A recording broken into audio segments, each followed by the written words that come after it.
Welcome back to Econosite. Today's explainer is a fascinating and honestly kind of shocking look at the global tax gap.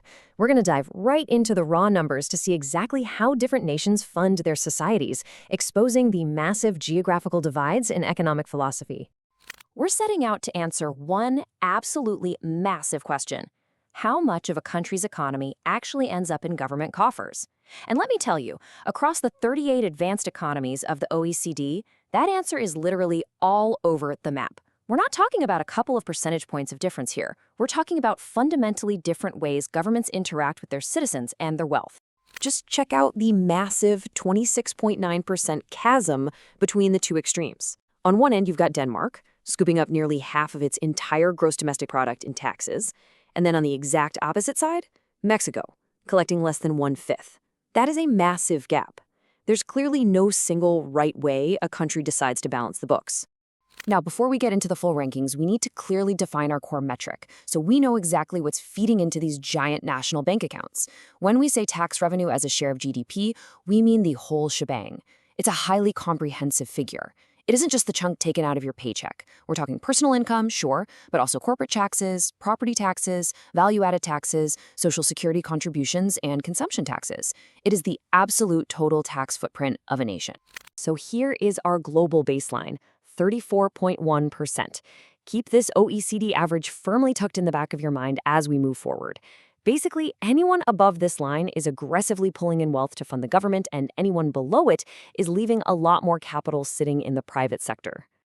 And wow, does Europe absolutely dominate the high tax model? Just look at this wave. Out of the top 20 countries collecting the most revenue relative to their economies, 19 of them are European.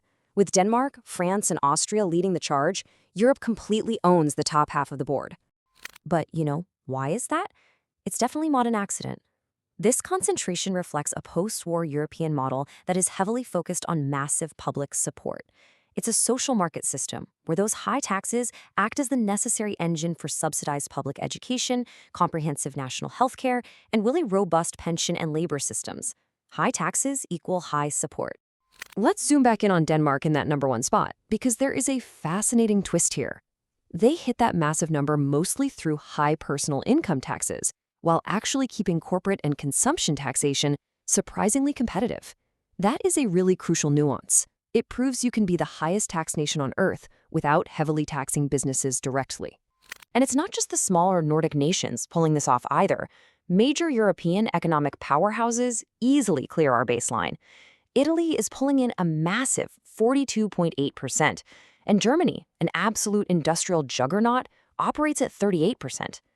These are massive economies willingly embracing a heavy tax burden to sustain their extensive public infrastructure. Section 1. The European exceptions, the strategic rule breakers.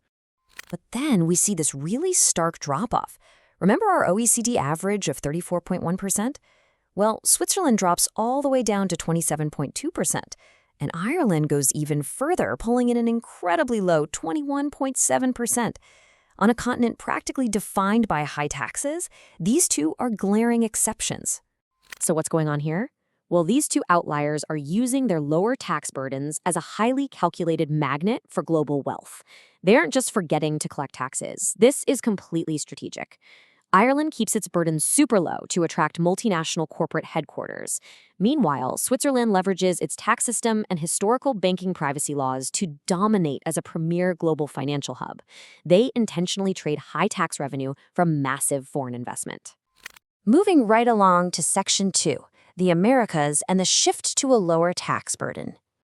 The United States actually trails the OECD average by quite a bit, capturing just over a quarter of its GDP in tax revenue. At 25.6%, the U.S. is nowhere near that 34% baseline. In fact, out of 38 advanced economies, the United States ranks 31st. It's a massive pivot away from the European model of heavy public funding. And this exposes the grand American trade-off. Canada operates slightly above the global average at nearly 35%. Japan is right there too, at 33.7%. The United States attracts foreign talent and business with its lower 25.6% burden, but as a direct result offers far fewer comprehensive public services compared to peers like Canada or Japan. But it's not just the US pulling the average down. The lowest end of the spectrum is entirely dominated by the Americas.